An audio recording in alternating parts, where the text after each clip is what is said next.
Alice's Adventures in Wonderland by Lewis Carroll.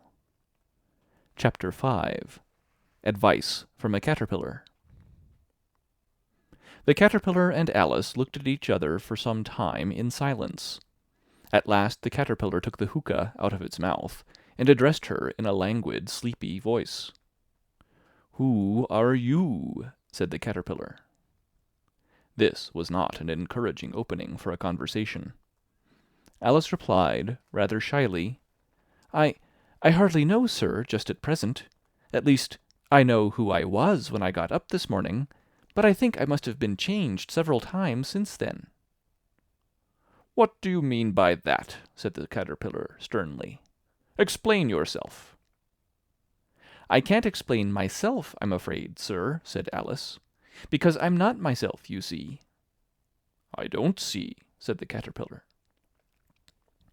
"I'm afraid I can't put it more clearly," Alice replied, very politely, "for I can't understand it myself to begin with, and being so many different sizes in a day is very confusing." "It isn't," said the caterpillar. "Well, perhaps you haven't found it so yet," said Alice. "But when you have to turn into a chrysalis, you will some day, you know, and then after that into a butterfly, I should think you'll feel it a little queer, won't you?" "Not a bit," said the caterpillar. "Well, perhaps your feelings may be different," said Alice. "All I know is, it would feel very queer to me." "You!" said the caterpillar contemptuously. "Who are you?" Which brought them back again to the beginning of the conversation. Alice felt a little irritated at the caterpillar's making such very short remarks, and she drew herself up and said, very gravely, "I think you ought to tell me who you are first." "Why?" said the caterpillar. Here was another puzzling question, and as Alice could not think of any good reason, and as the caterpillar seemed to be in a very unpleasant state of mind, she turned away. "Come back," the caterpillar called after her. "I've something important to say." This sounded promising, certainly. Alice turned and came back again. "Keep your temper," said the caterpillar. "Is that all?" said Alice, swallowing down her anger as well as she could. "No," said the caterpillar. Alice thought she might as well wait, as she had nothing else to do, and perhaps after all it might tell her something worth hearing. For some minutes it puffed away without speaking, but at last it unfolded its arms, took the hookah out of its mouth again, and said, "So you think you're changed, do you?" "I'm afraid I am, sir," said Alice. "I can't remember things as I used, and I don't keep the same size for 10 minutes together." "Can't remember what things?" said the caterpillar. "Well, I've tried to say, 'How doth the little busy bee?' but it all came different," Alice replied in a very melancholy voice. "Repeat, 'Your old Father William,'" said the caterpillar. Alice folded her hands and began, "You are old, Father William," the young man said, "and your hair has become very white. And yet you incessantly stand on your head. Do you think, at your age, it is right?" "In my youth," Father William replied to his son, "I feared it might injure the brain. But now that I'm perfectly sure I have none, why, I do it again and again." "You are old," said the youth, as I mentioned before, "and have grown most uncommonly fat. Yet you turned a back somersault in at the door. Pray, what is the reason of that?" "In my youth," said the sage, as he shook his grey locks, "I kept all my limbs very supple, by the use of this ointment, 1 shilling the box. Allow me to sell you a couple?" "You are old," said the youth, "and your jaws are too weak for anything tougher than suet.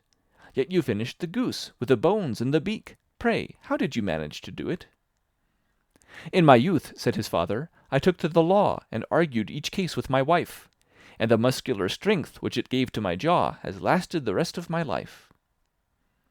"You are old," said the youth, "one would hardly suppose that your eye was as steady as ever. Yet you balanced an eel on the end of your nose. What made you so awfully clever?" "I have answered 3 questions, and that is enough," said his father. "Don't give yourself airs. Do you think I can listen all day to such stuff? Be off, or I'll kick you downstairs." "That is not said right," said the caterpillar. Not quite right, I'm afraid, said Alice, timidly. Some of the words have got altered. It is wrong from beginning to end, said the caterpillar decidedly, and there was silence for some minutes. The caterpillar was the first to speak. What size do you want to be? It asked.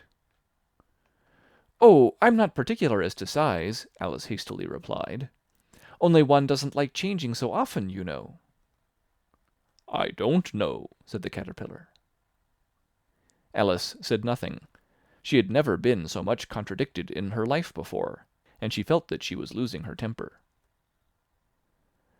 Are you content now? Said the caterpillar. Well, I should like to be a little larger, sir, if you wouldn't mind, said Alice. 3 inches is such a wretched height to be. It is a very good height indeed, said the caterpillar angrily, rearing itself upright as it spoke. It was exactly 3 inches high. But I'm not used to it, pleaded poor Alice in a piteous tone. And she thought to herself, I wish the creatures wouldn't be so easily offended.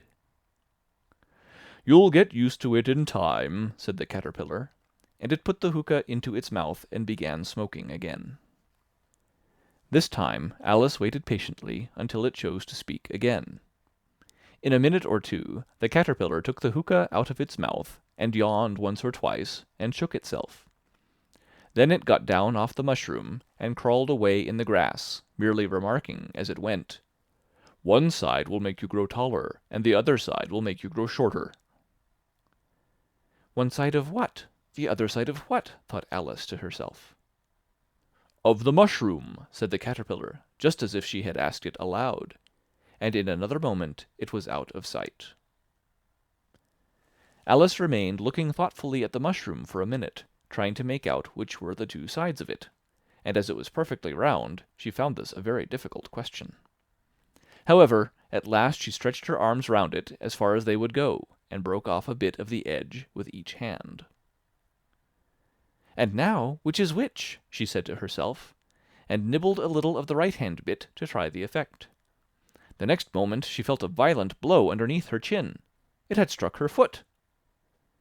She was a good deal frightened by this very sudden change, but she felt that there was no time to be lost, as she was shrinking rapidly. So she set to work at once to eat some of the other bit. Her chin was pressed so closely against her foot that there was hardly room to open her mouth, but she did it at last, and managed to swallow a morsel of the left-hand bit. Come, my head's free at last, said Alice in a tone of delight, which changed into alarm in another moment, when she found that her shoulders were nowhere to be found. All she could see, when she looked down, was an immense length of neck, which seemed to rise like a stalk out of a sea of green leaves that lay far below her. What can all that green stuff be? Said Alice. And where have my shoulders got to? And oh, my poor hands, how is it I can't see you? She was moving them about as she spoke, but no result seemed to follow, except a little shaking among the distant green leaves. As there seemed to be no chance of getting her hands up to her head, she tried to get her head down to them, and was delighted to find that her neck would bend about easily in any direction, like a serpent. She had just succeeded in curving it down into a graceful zigzag, and was going to dive in among the leaves, which she found to be nothing but the tops of the trees under which she had been wandering, when a sharp hiss made her draw back in a hurry. A large pigeon had flown into her face and was beating her violently with its wings. "Serpent!" screamed the pigeon. "I'm not a serpent," said Alice indignantly. "Let me alone." "Serpent, I say again!" repeated the pigeon, but in a more subdued tone, and added with a kind of sob, "I've tried every way, and nothing seems to suit them." "I haven't the least idea what you're talking about," said Alice. "I've tried the roots of trees, and I've tried banks, and I've tried hedges," the pigeon went on without attending to her. "But those serpents, there's no pleasing them." Alice was more and more puzzled, but she thought there was no use in saying anything more till the pigeon had finished. "As if it wasn't trouble enough hatching the eggs," said the pigeon, "but I must be on the lookout for serpents night and day. Why, I haven't had a wink of sleep these 3 weeks." I'm very sorry you've been annoyed, said Alice, who was beginning to see its meaning. And just as I'd taken the highest tree in the wood, continued the pigeon, raising its voice to a shriek, and just as I was thinking I should be free of them at last, they must needs come wriggling down from the sky. Ugh, serpent! But I'm not a serpent, I tell you, said Alice. I'm a... Well, what are you? Said the pigeon. I can see you're trying to invent something. I'm a little girl, said Alice, rather doubtfully, as she remembered the number of changes she had gone through that day. A likely story indeed, said the pigeon in a tone of the deepest contempt. I've seen a good many little girls in my time, but never one with such a neck as that. No, no, you're a serpent, and there's no use denying it. I suppose you'll be telling me next that you have never tasted an egg. I have tasted eggs, certainly, said Alice, who was a very truthful child. But little girls eat eggs quite as much as serpents do, you know.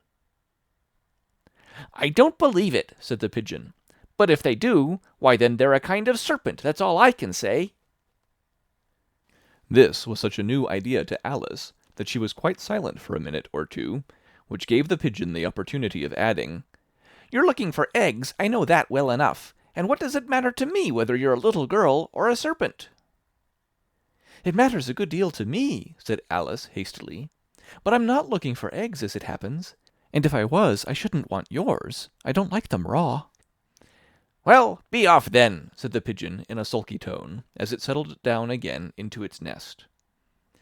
Alice crouched down among the trees as well as she could, for her neck kept getting entangled among the branches, and every now and then she had to stop and untwist it. After a while, she remembered that she still held the pieces of mushroom in her hands, and she set to work very carefully, nibbling first at one and then at the other, and growing sometimes taller and sometimes shorter, until she had succeeded in bringing herself down to her usual height. It was so long since she had been anything near the right size that it felt quite strange at first, but she got used to it in a few minutes and began talking to herself as usual. Come, there's half my plan done now. How puzzling all these changes are. I'm never sure what I'm going to be from one minute to another. However, I've got back to my right size. The next thing is to get into that beautiful garden. How is that to be done, I wonder? As she said this, she came suddenly upon an open place, with a little house in it about 4 feet high. Whoever lives there, thought Alice, it'll never do to come upon them this size. Why, I should frighten them out of their wits. So she began nibbling at the right-hand bit again, and did not venture to go near the house till she had brought herself down to 9 inches high. End of chapter 5. Recorded December 28th, 2005, in Longmont, Colorado. अगर आपको हमारा यह video पसंद आया हो तो please हमारे video को लाइक और चैनल को सब्सक्राइब जरूर करें। धन्यवाद। यूट्यूब पर PC इन्फोटेक सर्च करें व सब्सक्राइब करें।